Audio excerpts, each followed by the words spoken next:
Hello everyone, welcome or welcome back to Tree of Life Tarot. This is going to be our weekly reading for the week of May 4th through, what is it, the 9th, 10th, whatever next weekend is. Starting May 4th for the week ahead. Ooh, that was a big... Okay, feels like there's some energy that wants to be cleared from this deck, so let me shuffle a bit more. You'll notice there are two cards sitting up at the top there. I've got some new decks and I'm getting to know them, incorporating them into the readings now. I'm not ready to do full readings with them. The decks I have chosen that I'm adding, they have a lot of really deep imagery to them. They're very artistic, but they have a lot of great meaning. So I'm going to use them sort of as oracle cards and guiding cards right now until I get comfortable really reading them. But for weeklies, I love using classic Rider-Waite anyways, and that is what we're gonna do. So we're gonna do a Celtic cross for the week, and let's go ahead and see what we got. Okay, let's go. I just said let's go, and there was this feeling of like out of the gate energy. Well, Magician in reversed, interesting. Okay, crossing. Oof, that's a little rough. Sorry, not to dissuade you from the reading. I'm going to pull this section, talk through, then do the side, and then we'll get to our guiding cards at the top there. I was just kind of being told, don't look too far ahead. So that may well be a message, and that might be worrying too much about outcomes without having gone on. Good Lord. All right. Sorry, I'm not going to sugarcoat this. This is a little rough. But as I was saying, worrying too much about outcomes and not taking things. All right, so we're moving beyond something. We are completing something. That's good. Okay. I'm told to pause there. Now I will say, bottom of the deck, Ace of Pentacles. So that is leading towards a tangible, positive new beginning, but definitely in the midst of a transitional phase right now. And, you know, a little bit of a tough one, but the good news is there's completion energy here, despite this being, make sure that's not getting cut off. Okay, you can see everybody. Completion energy here, despite it being kind of a sticky place right now. Oof, okay, so Magician reversed. What I'm immediately getting from this card is a sense of something that was working has sort of like turned in on itself. Like the energy that was being wielded by the Magician, and probably for a while for good, you know, in a positive, productive kind of way. But it's maxed out, it's become tired, it's become overworked. Not in just the sense of like, you know, working too hard and burning out, though that could be the case, but overworked in the sense of something that has been done and just needs to be let be. It's like continuing to mess with it, continuing to work on it to the point that like it can't even sustain its form anymore. I'm thinking what's coming to mind is like, let's say you're an artist and you're drawing something and, you know, you're going through revisions, you're making adjustments, but like it's not quite perfect enough and you want to keep like redrawing and redrawing to the point that like the page tears, or like a pottery piece, like you want to fix it, you're adjusting it, but it wears so thin that it can't sustain anything anymore. It's like the energy reached where it was meant to be, but it kept getting pushed and now it's kind of crumbling a bit. I hope that makes sense. It's like what was good and directed now is, as I said, kind of turning in on itself. And I want to say needs to be abandoned. Now, don't take that to such an extreme. It's just that it's not that the project itself, the thing itself, whatever the situation is for you, needs to be abandoned completely. It's the way you're going about it needs to be abandoned. The effort that's being put in needs to be abandoned because it's not leading anywhere generative. It's only leading into sort of destructiveness at this point. And you're aware of this, and crossing energy is the 8 of Swords. And you might be aware of it in the sense, and perhaps this is where this tarot reading will be helpful to you. You're aware of it in the sense of, you know, it's not working. You know, you're putting in this effort and everything's just falling apart. It's not what you're doing. Even though it's what you've done in the past and it's been good, it's not working anymore. So you're aware, but this is causing anxiety because, you know, you feel stuck. And this is my analysis paralysis card. It's overthinking, overworking, like, as I was saying, abandon that mentality, abandon that effort. And feeling stuck and trapped, this is a prison of one's own making. This is a prison of the mind. And it's like working it and working it and working it and trying to figure it out to the point where you've just created this storm that you feel trapped inside of. It's very stuck. And so there is a need to move away from that. Now, let me come over here. Death in the recent past. And this is why I think you're probably aware. Something has been breaking down. Something, this isn't ending to me. This is just a phase of something needs to end. And both of these are alchemical cards. You know, death is that nigredo stage of the alchemical process where something is in one form, it needs to break down all the way into its elemental parts, and then it becomes kind of rebuilt in a new form by mixing with other substances. So this is that breaking down phase. So something has been breaking down necessarily. Death is not a bad card. It's a natural process. So this has been happening. It's a continuing energy, and it might even be that what you've been doing, you know, that is now not working, that was working, you know, this is meant to stop working. Things have an efficient and a deficient arc to them. They work really well. They max out. You know, it's like the law of diminishing returns is a bit what it is. It maxes out its usefulness or its, you know, constructive energy, and then it just drops off. You know, it becomes deficient. It, again, turns in on itself. The strengths end up becoming shadows if we continue to hold on to it. And that's where I'm seeing near future, the 7 of Swords. You know, I always say this is my least favorite card in the deck. It can speak to sort of lying, stealing, manipulation, but it can also speak to sort of not letting go of kind of engaging in this behavior again. And behavior, I mean strategy, approach. This card does speak to strategy in its more positive form, but it's a strategy that doesn't really go anywhere. Now, speaking of going places, crowning energy, we have the 8 of Cups, and that is walking away from what is not fulfilling, walking away from what is not working, and walking towards, you know, going on this quest to find what will be fulfilling. But it is a bit of, okay, you know, these cups, they may be full, they may not be full, but they're not where the life is anymore. They are not pouring out, contributing to a flow of life. And so now it is time to move away from them and move on. And of course, what's at the bottom here, this is sort of what's beneath the surface, or what's grounding this reading, is the world and its completion. It's, you know, the culmination of a cycle. So what I'm really seeing here, I think I'm going back to what I was saying a minute ago. The fact that what was working is no longer working, is turning in on itself, that's okay. It is meant to stop working because we're closing out a cycle. That was a growth arc. It's completed. And now there's a new one to go explore and discover. But this is a natural process.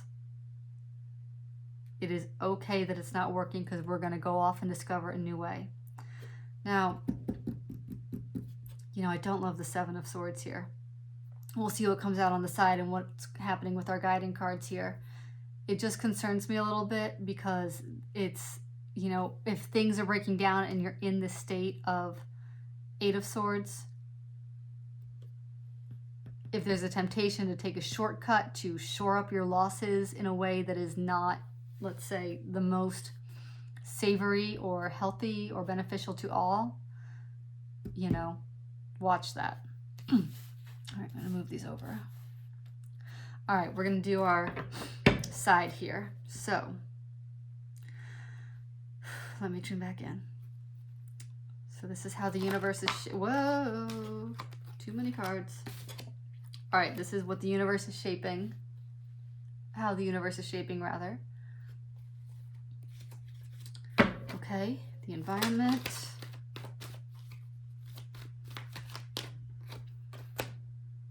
Oh, King of Wands, good to see. Okay, hopes and fears, well, straight out the gate, that was a quick one. Okay, High Priestess.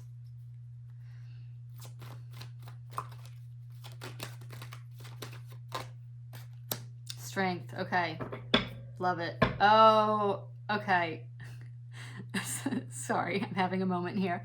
I was about to say when I was seeing the High Priestess, what was coming to me was, you're on a quest for knowledge. You are on a quest for some kind of knowledge, and then bottom of the deck confirms exactly that.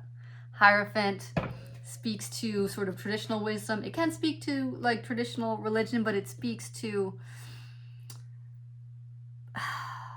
containers and structures of spiritual wisdom traditions that hold and transmit it. Is also a mediator similar to the High Priestess between the realms of this world and the next. And, you know, bringing, you know, as above, so below, being the bridge between them. And I was hearing with this, you're on a quest for knowledge. And this magician, and I think, let me back up here, because this magician, now I'm seeing it with the Seven of Swords. It is a very good thing to be a spiritual seeker, to be gaining this knowledge, to, you know, discover the hidden things, the mysteries and the realms and all that. That's good. If it is only for the sake of ego or self-service, that's not good. Learning these things is not meant to make you just a super powerful magician. That's not the right use of the quest for knowledge and meaning. It is to be of service. It is to use that knowledge to live better, to be better. Because when you are embodied in that, you know, evolved spiritual energy and have all that knowledge, the way you show up has a ripple effect. And influence isn't even the right word because it's suggestive. It truly has a tangible effect on the environment around you. It shifts the energy. So make sure that this quest for knowledge is in service of the right things and not being used ever to harm or to manipulate or to gain an unfair advantage or an upper hand, you know, in a selfish, self-serving kind of way. That's what that Seven of Swords is coming out and saying. Okay, now let us go over here. Page of Cups. So how the universe is shaping this, look over here. We're walking away from these Eight of Cups, and here is a small offer cup coming in. And do not be fooled by thinking that a small offer is not a highly valuable offer. And when I say offer, also could be opportunity or just outlet. Offer, opportunity, outlet. Consider those O's. But there is something that's available, being offered, on offer. And just because it is small, this is how the universe is shaping. The universe is coming in and offering this. You're leaving all these 8 cups behind, and that might feel difficult, 8 of Swords. But as we said, this cycle is complete. It's closed. There's nowhere else to go here. So now there's a new cup to explore, if you will. A new opportunity and avenue for satisfaction, exploration, education that the universe is bringing in. And it may seem very small at first. but that's okay. It's allowed to be small. As you engage it, both it and you will grow. Now, the environment here, King of Wands, so this could come in the form of a King of Wands figure. And again, don't get stuck on the gender. Could be male or female or anywhere in between. We don't gender people here. But the energy that this is transmitting, you know, kings are more action, where the queens are more essence. And so the king is someone who would be a bit of a driver, who is someone who presents and, you know, I don't want to say aggressive. I don't mean aggressive, but just their energy is very forward. It's a little bit forceful. It's initiatory. It instigates things. It rules with passion. So this could be the environment you're in, you find yourself in, where there is a lot of that kind of energy flying around, or conversely, this could be a person who is involved in bringing this Page of Cups opportunity forward. Don't read this as you. I read this as an external energy, something it's in the environment. It's something to not worry about. It's going to help propel things forward. You know, it's a very positive card. It's the right use of passion and energy. So, High Priestess, let's come over here. So, as when she came out, I told you, I immediately heard, you're on a quest for knowledge. You know, this isn't working, our magician. What comes next is the High Priestess. She is, let me try to say this right. Whereas the magician is, not that he doesn't have divine knowledge, he does, but you know, you notice he's working here with all the elements. He's manipulating the tangible world, you know, by mixing it with all of the elements. He's a creator with what is, and he sort of adjusts and wields it, but according to natural laws. Now, our High Priestess here, so he's more external oriented. She, notice she's reading the Torah. She has the moon. She is attuned to the hidden mysteries. She has a depth, a knowledge of, again, the hidden things, the deeper, more withdrawn truths and lessons. And having, you know, passed through magician phase and maxed out the usefulness. This could be so simple as something like, you know, if you're watching tarot, you're probably familiar with terms like manifesting.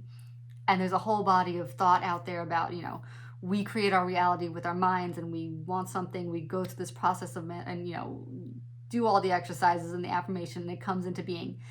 And that's kind of true. That kind of exists. It can happen. However, there are levels beyond that. And if you haven't heard that before, let me be the first to assure you there are. And the level beyond that is surrender.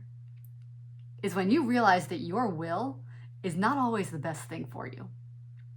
That what you want, sure, you can manifest it, but it might be to your detriment. It might be coming from a place of ego.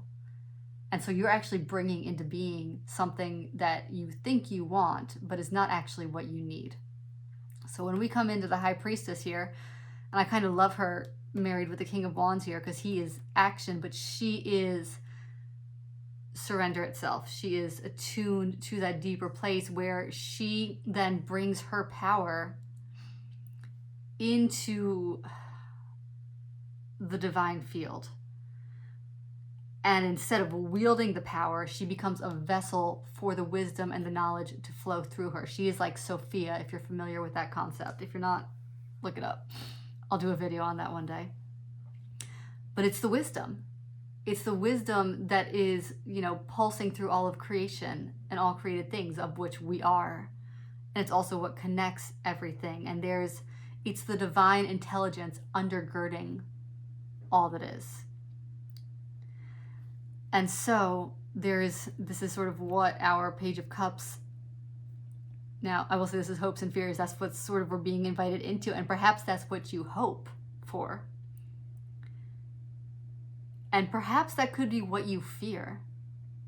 So the quest for knowledge, but also a fear. And I totally get this, because when I sort of passed through this initiation from, let's say, manifestation to surrender, giving up your own will is a terrifying thing. Our little human brains are not programmed to do that easily. And perhaps you are afraid that if you step into this energy and into this new way of being, that you will have to go through that surrender. And what does that mean for you? What does that mean about everything you created with your will, magician? But this is the next phase of initiation into this high priestess energy. So the hope is the knowledge, the fear is the surrender, and how that will change you, how that will transform you. And I love where we end up. So this is the Strength card. I want to point something out very quickly. Notice the similarities between the Strength and the Magician. The colors are the same. There's a lot of, nature kind of vegetation around. Notice the Mobius strips above their heads, the infinity symbols. Strength is the female magician. And again, don't get hung up on gender, just, the yin, the yang, the polarities, and where this is the will in its sort of more ego form, this is right use of power. She's not, bending anything to her will. She has befriended the the lion, and tamed it. This is right use of power. And instead of, like I said, bending elements to one's will, cooperating with them so that this dragon, why do I keep saying dragon? There's a reason I'm saying that. So if that is landing for you in some way, that's like not coming from me. That's I don't know why that's coming in. The lion is at her service. Not because she conquered it and chained it up, but because she nurtured it. She used the feminine wisdom, that receptive energy and wisdom, to, bring it to her side. And so now that lion is there to help her, to serve her, to protect her. It's also, inner strength is what that represents as well. But it's a very different kind of power than the magician. So this is where you're ending up. You're a more advanced magician, because if this is sort of like your yang wisdom, you're now learning the yin wisdom. And that is creating a greater strength and a greater right use of power in you. So that is very powerful. Hierophant on the bottom, again, we're learning. It's walking the path. Okay. That was so full right there. I almost don't even want to look at these last two cards, but we're going to do it. So these are going to be our sort of guiding oracles for the week. So Ace of Pentacles. I apologize, there's a glare here. I'm trying to figure out the best lighting situation, but well, that's lovely. So Ace of Pentacles, obviously tangible, new beginning in the material realm. And the Six of Wands, which is the card of victory and success. So one thing this says is that you will successfully move through this process. And this new pentacle that's coming in is going to come as a result of this newfound strength, because you will have much more wisdom of what it is that is actually worth creating, that is actually worth putting energy into. And I just, it's not a coincidence that, look at this Six of Wands riding right at this Ace of Pentacles here. This process and where you arrive will make this, it will, number one, rejuvenate your energy. It will make a tangible new beginning possible, where this is sort of like the breaking down of things and kind of, there's a lot more energetics going on here. I actually don't see any pentacles here anywhere. Yeah, there are no pentacles showing up in this spread. So to have the Ace of Pentacles here says there is a pentacle new beginning coming. There is a new project, a new initiative in the tangible material realm. But you're going through a process of transformation in the more spiritual realm that is going to then make the material new beginning and perhaps this new project, new venture, new endeavor possible. And it will be successful. And it will be successful because you're going to be leading from strength, not from Magician in reverse, which is ego. Okay. I'm going to leave that there. I hope you have a wonderful and powerful week, because this is quite a powerful reading. And I will talk to you soon. Take care.